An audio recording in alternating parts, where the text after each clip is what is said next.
Welcome back to the Power in Your Voice podcast. We would like to first say thank you to those who tune in week after week, those who share the link on various platforms. Thank you. Y'all, this season, we are excited to bring you some hot and new topics. We are ready to push you further into your destiny. If you feel stuck or even overwhelmed, I want you to tune in and have a mind of expectancy, because we believe that if you challenge it, it will change. Welcome back to the Power in Your Voice. This is Dr. Linda.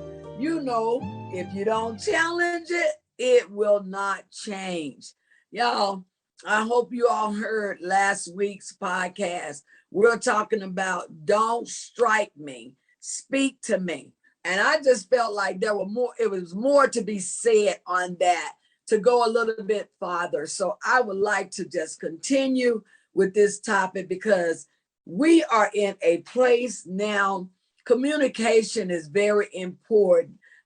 Trying to explain what you're trying to say without striking at someone, knowing when someone is angry, knowing what to do when they are. How do you put things in place when you know that your boss is, he's coming in, he's probably frustrated from last night, or whatever. Come on, Renise, talk to me about when your boss come in, and we talked about that body gesture. How do you know when someone is not having a good day, and knowing when they start striking at you versus speaking to you? Come on, Renise, talk to me. Thank you. I think about this. We want to see change. We want to see things better. But are we adding fuel to the fire, or are we putting fires out? Wow. And I work for a great boss. But every boss, I don't care, boss or not a boss, have their challenging days. You don't know what a person may be going through. You don't know what type of phone call a person got. You don't know. You just don't know if, they're not feeling well. You don't know. But I do believe that we don't have to add fuel to the fire. I know for me, if I notice that my boss is not having a good day, but because of the seat that I sit in, I'm going to tell people, hey, you got all your stuff together, because I don't want him to come for you, or I don't want her to come for you. So get your stuff together, pull it together, get what they need, so that when they do come, you got everything you need. You ain't got to have a bad day because they having a bad day. That's so true. That's so true. And so oftentimes we will carry other people's day because of what they just did. They strike. Mm-hmm. They striked at us. And because when you striked at me, now I got an attitude. Now to let you disturb my day. And it's time. There comes a point where we gotta stop allowing people to control our day because of how they feel. And sometimes because of what they even start, we allow people to start things in our life that was not supposed to be a part of our day. I am learning how to take a positive spin on things. And so instead of me getting mad because you just said something, I said, now they didn't have somebody messed their day up, and I'm not finna let you mess mine up. So I'm just, you might need a little extra prayer today. And so I'm just not finna let you mess up my day because of whatever you went through. So I have learned, even with bosses, just because you have a bad day, you're not finna mess up my day, but I will help you because you're my boss. I'm gonna help you to put out this fire so that your day can change, and so that whatever happened, you're going to take a different look at it. And oftentimes, Dr. Linda, I'm getting ready to turn it back over to you. Oftentimes, our problem was not as big as we made it to be. And when you go back to look at it, you'll be like, that's why we have to come back and apologize. I wish I would have handled that different. Because every situation did not cause for me to have a moment where I was striking at people. That was not their problem. That was my problem.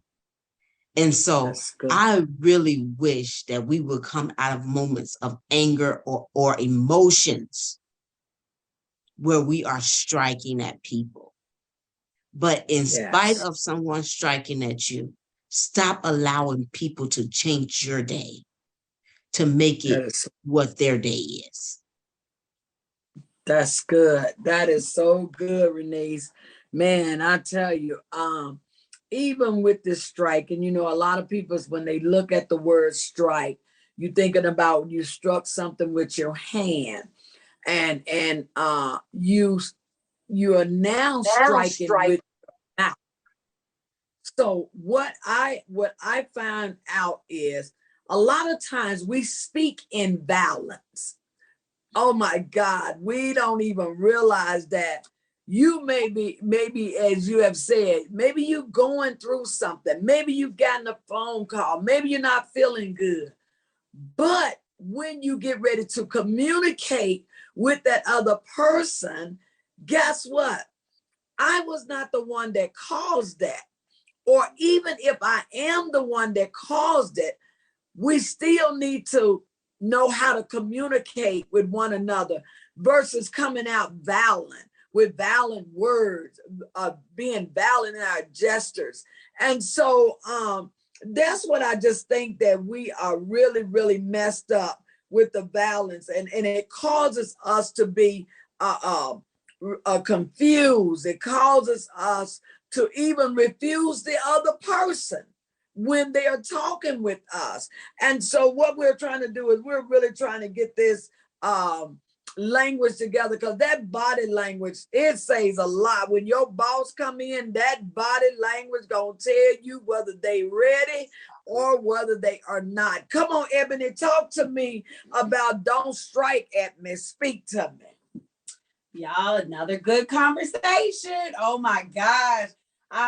When Renese was talking, I was reminded of, you know, when I speak to other couples and things like that, you know, we all deal with issues, especially communication. And it's so important to communicate, but yet it's the hardest thing to do. And, you know, what I always talk to others about is you have to know one another.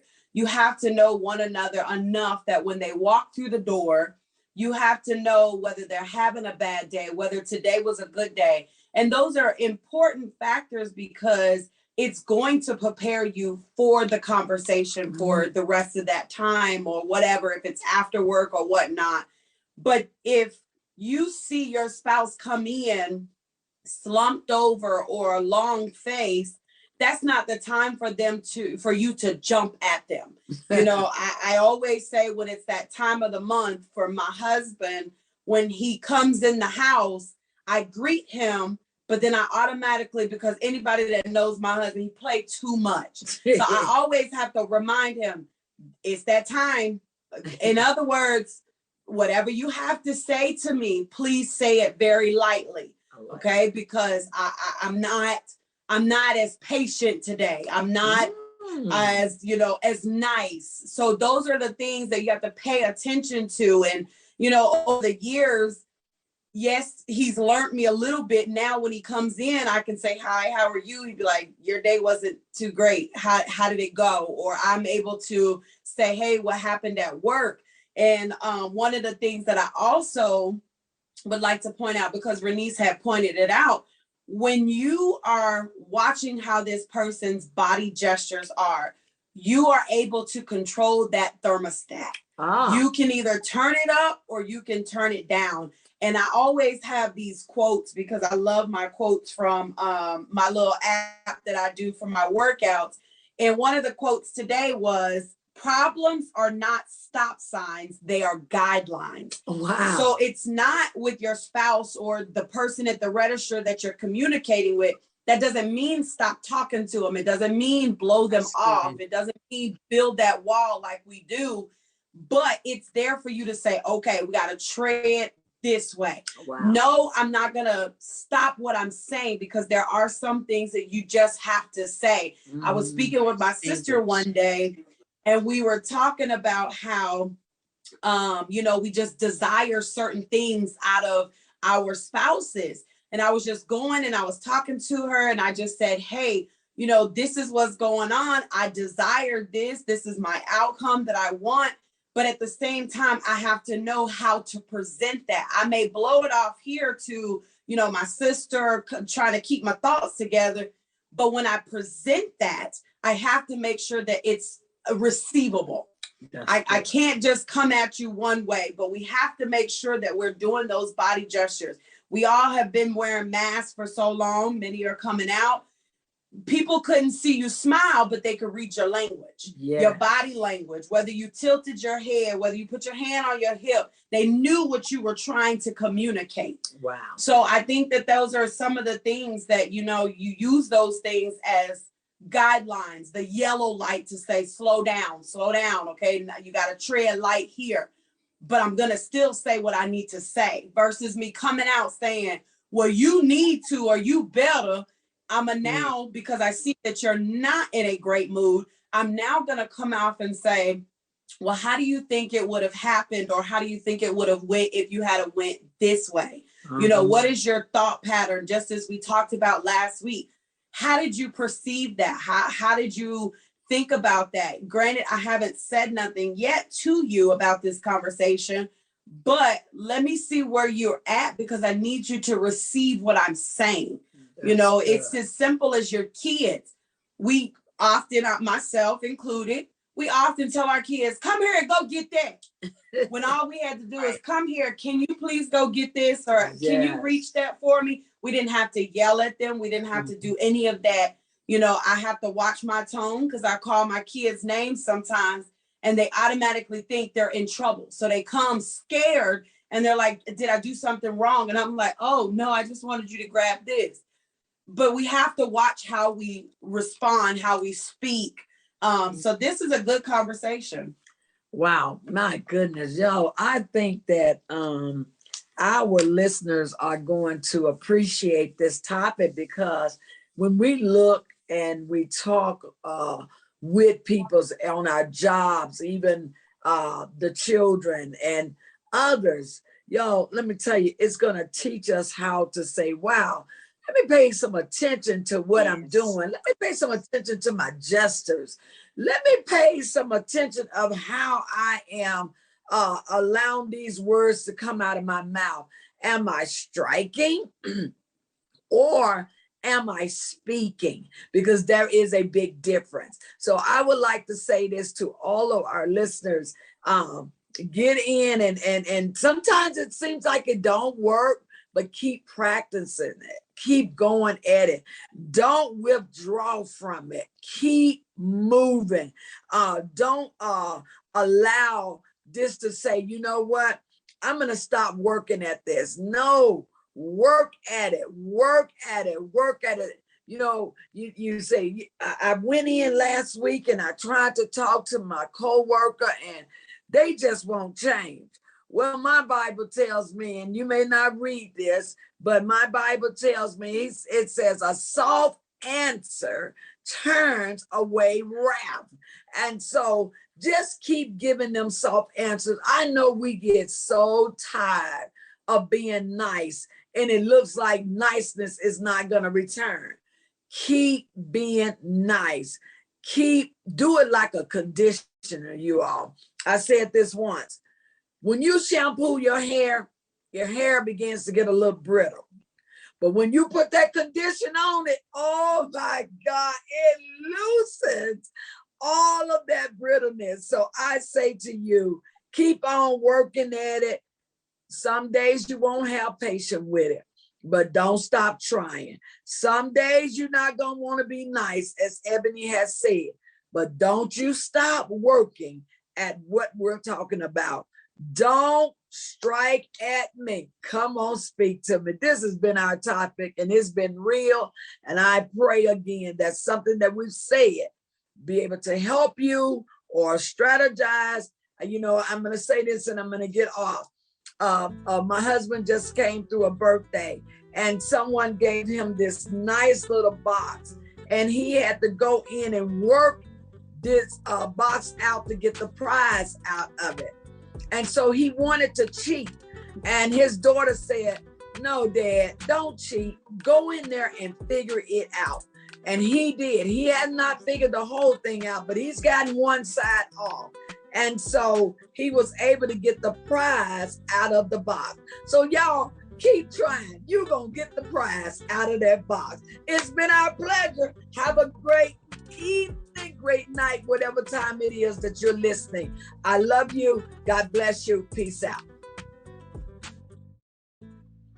Thank you for tuning in this week. Our prayer is that you be encouraged. Know that life can be hard at times, sometimes even unbearable. But know, when we are weak, God is strong. Let's take off the world's expectation of us and ask God, what do you expect of me? We ask that you like, comment, and subscribe. Have a blessed week, and see you next week.